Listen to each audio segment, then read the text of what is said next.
Les plastiques jetables, plastiques à usage unique et sur emballage détruisent nos paysages et notre biodiversité, du microplastique jusqu'au supercontinent de déchets dont on a beaucoup parlé à l'occasion de cette séance dans presque tous les océans.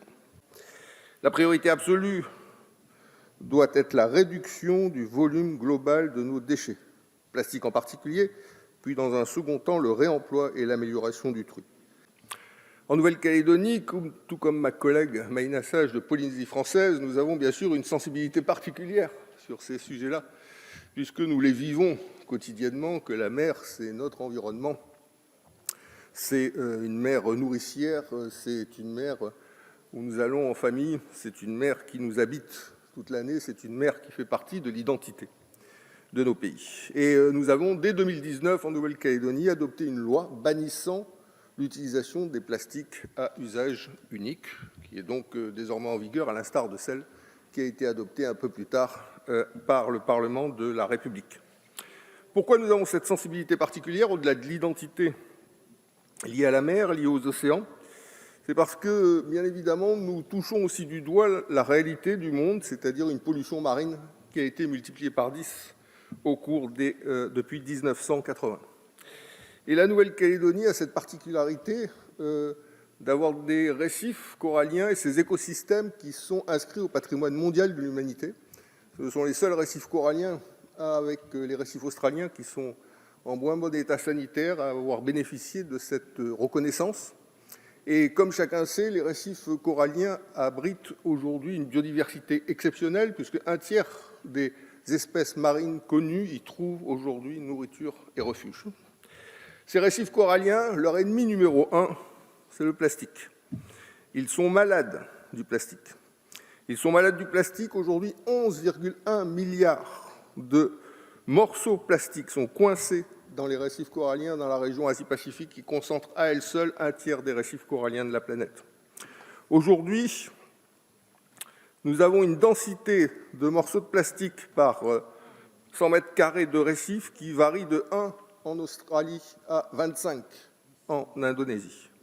Aujourd'hui, lorsqu'un morceau de plastique touche un récif corallien, à partir de ce moment-là, on considère que les maladies du récif s'aggravent, dans le cadre d'une étude qui a été rendue il y a 2 années maintenant, de 89%. Le plastique provoque la dégénérescence des tissus des animaux.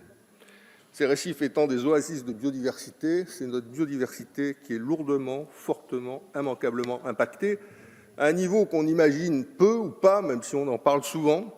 C'est qu'une étude scientifique en 2019 a démontré la présence de microparticules de plastique dans 100% des échantillons d'espèces collectés par des chercheurs dans la faille Marianne à 11 000 mètres de profondeur.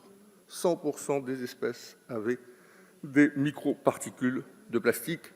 Donc le plastique, c'est non seulement un continent de déchets, un continent marin de déchets, mais le plastique, c'est également 11 000 mètres de profondeur des animaux marins infectés. Donc, en conclusion, nous tenons au niveau du groupe UDI, au titre du groupe UDI, à remercier le groupe Liberté et Territoires d'avoir mis ce sujet à l'ordre du jour, de permettre qu'on ait ce débat-là aujourd'hui, parce que je crois qu'il est important que nous puissions, au fur et à mesure du temps, conscientiser l'ensemble des populations sur la nécessité d'une action plus volontariste visant à l'interdiction du plastique le plus rapidement possible. Merci. Philippe Gomes l'a dit aussi. Je croyais tout connaître, présomptueux que je suis, des études scientifiques sur l'impact du plastique. Vous en avez rajouté une, celle des coraux. Vous avez rajouté encore plus de terreur dans ma pensée par rapport à ce qui est en train d'advenir sur le plastique. Je regarderai de plus près ce qui peut être de ces microfibres, de ces microparticules qui viennent, si j'ai bien compris, affaiblir et donc tuer les coraux qui sont déjà eux-mêmes affaiblis par le réchauffement climatique.